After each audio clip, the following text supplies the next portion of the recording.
ആകാശവാണി കണ്ണൂർ.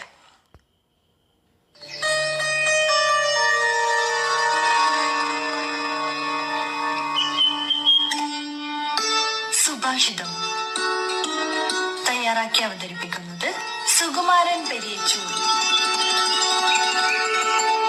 ഭാരതത്തിന്റെ ഒന്നാം സ്വാതന്ത്ര്യ സമരത്തിന് തൊട്ടു മുമ്പുള്ള കാലം. കൽക്കത്തയിലെ സിംല എന്ന പ്രദേശം. അവിടെ ഗൗർമോഹൻ മുഖർജി എന്ന തെരുവിലെ വലിയൊരു വീട്. ആ വീട്ടിൽ താമസിച്ചിരുന്നത് വിശ്വനാഥ ദത്ത എന്ന പുരോഗമനവാദിയായ വക്കീലായിരുന്നു. വിധവാ വിവാഹം പാപമായി കരുതിയിരുന്ന കാലത്ത് അദ്ദേഹം മുൻകൈയെടുത്ത് നിരവധി വിധവാ വിവാഹങ്ങൾ നടത്തിക്കൊടുത്തു.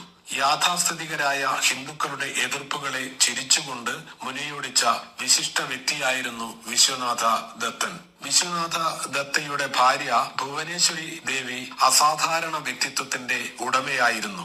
അന്ധവിശ്വാസങ്ങൾക്ക് തന്റെ വീട്ടിൽ സ്ഥാനമില്ല എന്ന് പ്രവർത്തിച്ചു കാണിച്ചു കൊടുത്ത മഹതി. പെൺകുട്ടികൾക്ക് വിദ്യാഭ്യാസം ആവശ്യമില്ലെന്നു സമൂഹം ചിന്തിച്ചിരുന്ന കാലം കൂടിയായിരുന്നു അത്.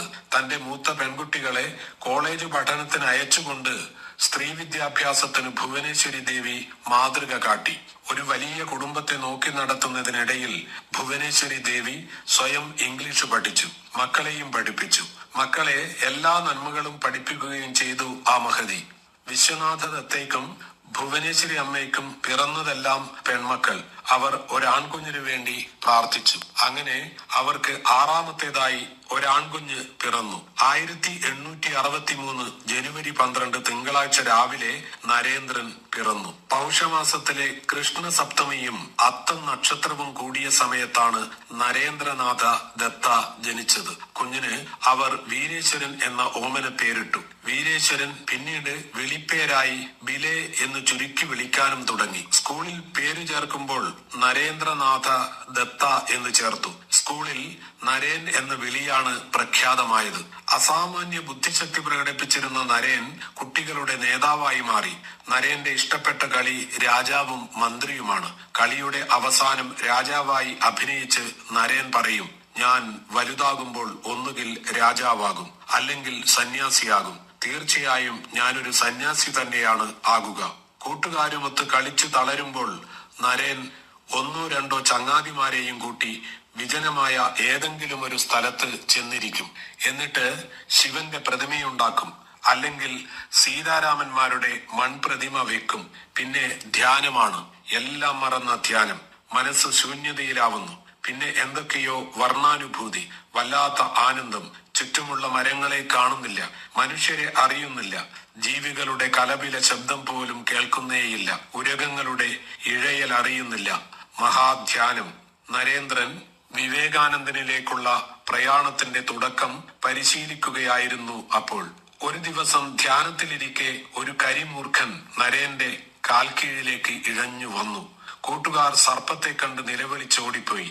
നരേൻ അപ്പോഴും ധ്യാനത്തിൽ മുഴുകി. കരിമൂർഖൻ നരേന്റെ മടിയിലൂടെ ഇഴഞ്ഞു നീങ്ങി. ഭയം നോടിയ കുട്ടികൾ ഭുവനേശ്വരി അമ്മയെ കൂട്ടിവരുമ്പോൾ കാണുന്നത് മടിയിൽ നിന്നും ഇഴഞ്ഞു നീങ്ങുന്ന കരിമൂർഖനെയാണ്. ഭുവനേശ്വരി അമ്മ മകനെ വിളിച്ചുണർത്തി. മോനെ, പാമ്പിനെ കണ്ടിട്ട് എന്തേ എഴുന്നേറ്റ് പോയില്ല? എന്തേ പേടിച്ച് നിലവിളിക്കാതിരുന്നത്? അപ്പോൾ നരേൻ പറഞ്ഞു, അമ്മേ, ഞാനൊന്നും അറിഞ്ഞതേയില്ല. ഞാൻ പരമാനന്ദത്തിൽ മുഴുകി കഴിയുകയായിരുന്നു. ആനന്ദം, പരമാനന്ദം എന്തെന്ന് ഞാൻ അറിഞ്ഞു. ഞാൻ എന്തിനാണ് പാമ്പിനെ ഭയപ്പെടുന്നത്? അമ്മ തന്നെ പറഞ്ഞു തന്നതല്ലേ ശിവന്റെ ആഭരണമാണ് പാമ്പ് എന്ന്. യഥാർത്ഥത്തിൽ വന്നത് ശിവൻ തന്നെയല്ലേ അമ്മേ? ഭുവനേശ്വരിയുടെ കണ്ണുകൾ നിറഞ്ഞു. നരേൻ യഥാർത്ഥത്തിൽ ജ്ഞാനത്തിന്റെ ഇന്ദ്രനാവുകയാണ്. ഇവൻ നരേന്ദ്രനല്ല, ജ്ഞാനേന്ദ്രനാണ്. ഭൂമിയിലെ എല്ലാ ജീവികളെയും ഒരുപോലെ കാണാൻ കഴിവുള്ള തന്റെ മകൻ യഥാർത്ഥ ജ്ഞാനി തന്നെയാണ്. ഭുവനേശ്വരി അമ്മ മകനെ മാറോടണച്ചു. പിന്നീട് ഭാരതത്തിന്റെ നന്മ ലോക ജനതയെ മുഴുവൻ തന്റെ ജ്ഞാനയോഗത്തിലൂടെ മനസ്സിലാക്കി കൊടുത്ത യുവ ശബ്ദമായി മാറിയ വിവേകാനന്ദനെ അമ്മയാണ് ഉരുവപ്പെടുത്തിയത്.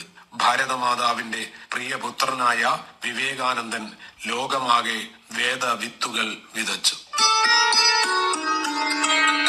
ഇന്നത്തെ സുഭാഷിതം തയ്യാറാക്കി അവതരിപ്പിച്ചത് സുകുമാരൻ പെരിയച്ചൂർ.